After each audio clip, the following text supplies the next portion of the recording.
What's happening in Indonesia is absolutely crazy. People of Indonesia are really doing their big one right now. That is how you protest. That is how you tell your government you're done with the bullshit. And so when you read these headlines about how protesters are rioting and they're violent, this is why they're protesting. And this is what the police do when they're supposed to be protecting the citizens, but instead they protect the people in power. Sekarang, situasi di Indonesia tidak bagus. Banyak masalah di Bandung, Jakarta, Makassar juga, everywhere. Tapi orang Indonesia harus bantu orang Indonesia. Solidarity with the Indonesian workers and long live the social revolution. Kalau ngomongin demo di Indonesia belakangan ini, jelas bukan hal kecil. Ribuan orang memenuhi jalan, teriak lantang, dan menuntut keadilan. Aksi ini ternyata nggak cuma bikin geger di tanah air, tapi juga bikin banyak negara di luar sana ikut menoleh. Tunggu Yohanes, demokrasi di Indonesia. Wah kita tahu demokrasi di Indonesia, right? Free speech tidak bisa. TikTok, blokir banyak content. Social media, blokir banyak content. Take down video. Kita tahu dia taking down video. Saya harus appeal video saya karena dia mau take down. Kita ada threats. Sekarang, situasi di Indonesia tidak bagus. Banyak masalah di Bandung, Jakarta, Makassar juga, everywhere. Tapi, orang Indonesia harus bantu orang Indonesia. Support bisnis kecil, support orang di komunitas kamu, dan coba bantu. Pelan-pelan, kita menang. Saya tidak bisa bantu account saya kecil. Saya coba. It's the best I can do. People of Indonesia are really doing their big one right now. That is how you protest. That is how you tell your government you're done with the bullshit. They're protesting because there's corruption in the government where representatives are getting a raise. Meanwhile, the working class is dealing with high unemployment and high cost of living. There's a creator on here, I tagged her below. She does a really good job of breaking it down and make it easy to understand the conflict and what's going on, so I would definitely give that a watch. The government has met the protesters with force, is also taking part in censorship.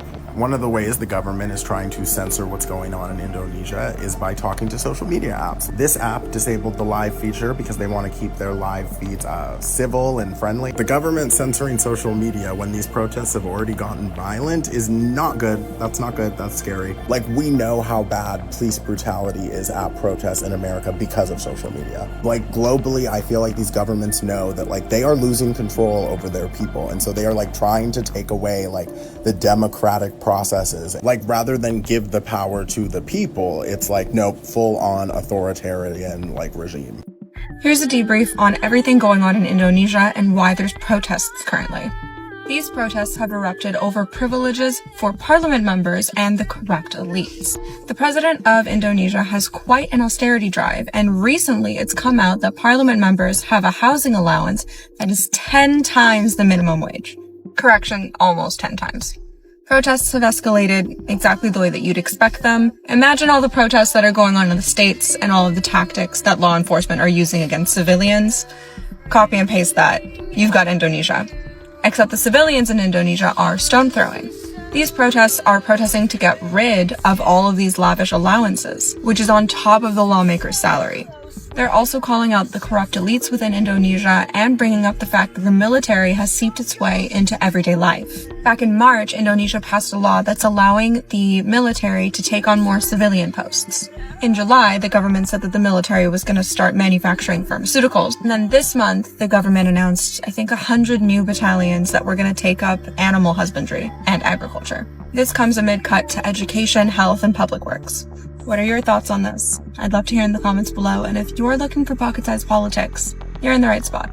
If you love traveling or vacationing anywhere in Indonesia like Bali, you should probably know why most of Indonesia, or at least most of Jakarta, is protesting right now, and even in most major cities outside of Jakarta, because every headline that you'll read about these protests in the West are probably going to be about how the protests are incredibly violent and people are rioting. When the protests started, because parliament members are receiving like around $3,000 in housing just for housing outside of their salary, which $3,000 in Indonesia is a ton of money. And outside of that, people in Indonesia are suffering from insane inflation and insane cost of living. And then during these protests, I think during the weekend, during one of the protests, a Gojek rider who was delivering food was hit by a riot police car, and once the police car hit the driver, the police car kept going and ran him over again, and the Gojek driver died. And if you've ever visited Indonesia, you know that Gojek and Grab drivers are basically the backbone of the country. And so when you read these headlines about how protesters are rioting and they're violent, this is why they're protesting, and this is what the police do when they're supposed to be protecting the citizens, but instead they protect the people in power. What's happening in Indonesia is absolutely crazy. This past Monday, protests began in Jakarta after reports spread that 580 members of parliament are receiving a monthly housing allowance of 50 million rupiah. That's more than 10 times the minimum monthly wage in the country. People criticized this and took to the streets. And as you know, the police arrived to try to disperse the crowds. But this Thursday, one of the armored police vehicles struck a motorcycle taxi driver, which made people even more upset. Many regions are literally on fire right now, and motorcycle taxi driver wasn't even among the protesters. He was just working when the armored truck passed by. In Jakarta alone, 950 people have been arrested. There's tremendous chaos in Indonesia right now. Even TikTok, which has over 100 million users in the country, has suspended live streams. This all started because government officials have access to luxury housing. Now, people are demanding better wages, improved working conditions, and even the dissolution of parliament. They're going as far as showing up at officials' homes. You know what? Indonesian President Prabowo Subianto had a trip planned to China, but had to cancel it. And now he's asking people to calm down. Thanks to numerous comrades in Indonesia and the Philippines, I've been able to collect some information to give a quick update on the ongoing political situation.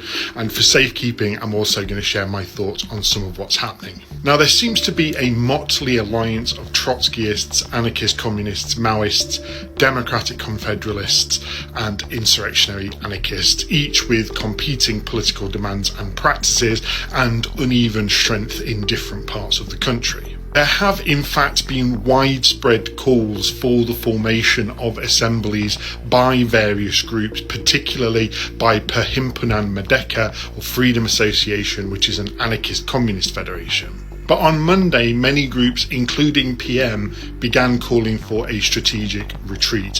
What that strategy entails hasn't been made clear, but there has been considerable worry about the imposition of martial law, and revolutionary groups clearly felt it necessary to avoid that as much as possible. This fear was heightened by raids on 2 universities in Bandung connected to a presidential black scare policy targeting anarchists nationwide, where anarchists had been among the most prominent organisers.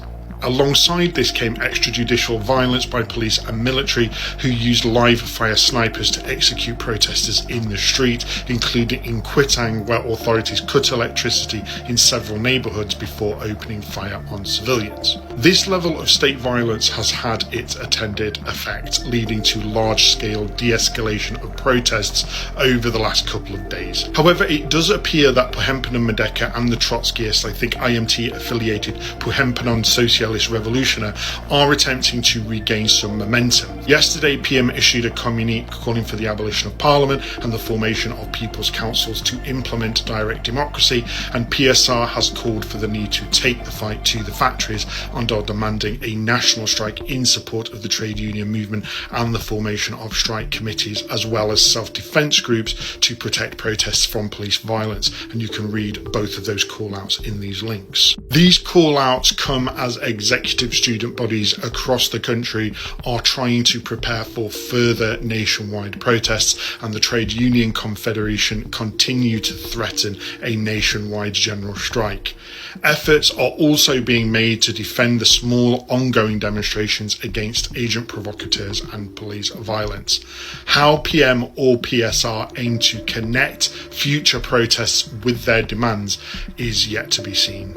News on the Maoists in the country, whose party in Indonesia is clandestine and linked to the communist insurgency in the Philippines, suggests that they are at the moment struggling with internal factional conflict. At present, no official information has been released about them. I want to quickly give my opinion on the strategic retreat and the two main demands that have been made by communist organisations. First, the state level of violence, covert infiltration and counter-revolutionary tactics are familiar historical responses. We shouldn't be surprised by the scale of their deployment. The violence we see now is precisely what happens when the state feels existentially threatened, and it would be the same anywhere in the world. This level of repression indicates how significant the protest movement truly is. Their reaction mirrors that of the Tsar in Russia in 1905 and 1917, the Social Democratic government under Ebert in Germany in 1919, and the fascists in Spain in the late 30s. In every case, the state responds in kind. Setting aside the fact that revolutionaries should have anticipated this and prepared accordingly, the decision to retreat just as momentum was escalating was, in my view, a strategic error. If the upcoming protests managed to regain momentum, martial law could be declared regardless. Simply prolonging the inevitable was a waste of time unless that time has been used to regroup, organise and build vital infrastructure for renewed struggle. On PSR's demands, their call for a national strike and strike committees is not objectionable in and of itself, but like all programmatic organisations, their workerist rhetoric and insistence on asserting the class as a class leads to a practical dead end. Our objective is communism, and the class organising as a class cannot achieve this unless it directly addresses the problems of social reproduction, ultimately abolishing itself. Refusal to work is fine and committees are fine, but their task must be producing the goods and services necessary to sustain life. That is social revolution. Striking and organising purely as a class without transforming this into the active production of communist social relations will accomplish very little. On PM's demands, abolishing Parliament is a strong demand, and calls for councils across the country to implement direct democracy sounds great in principle. But as with PSR, the question is what next? If we abolish Parliament by forming councils, then the councils must assume the daily work of administrating life. The revolutionary transformation is not in forming the organisation, but in putting its content into practice to reconfigure life. And this must be the focus rather than just celebrating form. Revolutionaries must organise the actual content of these forms if they want to achieve real social transformation. Importantly, none of these groups, aside from the insurrectionary anarchists on the ground who have made actually no demands but have been directly engaged in the state in open battle, have actually proposed concrete measures for suppressing the standing army and state forces. The first task of any revolution must be the suppression of the bourgeoisie, which requires immediate solutions to organisational and infrastructural problems. While PSR has called for defending protests, this will not be enough. If the regroupment period since Monday has not been addressing these issues, future protests will face the same hurdles. But irrespective of our opinions, solidarity with the Indonesian workers and long live the social revolution. Banyak media asing dan warganet dari luar negeri yang kagum. Mereka melihat rakyat Indonesia bisa berdiri tegak melawan kebijakan yang dianggap merugikan. Buat mereka, apa yang terjadi di Indonesia ini adalah bukti bahwa demokrasi sejati masih hidup, karena rakyat berani turun tangan langsung. Yang lebih menarik, demo ini jadi semacam cermin buat negara-negara lain. Ada yang bilang, lihat rakyat Indonesia, mereka berani bersatu dan bergerak. Itu seakan jadi peringatan bahwa suara rakyat nggak bisa dibungkam atau disepelekan. Kalau rakyat di satu negara bisa, kenapa di tempat lain nggak bisa?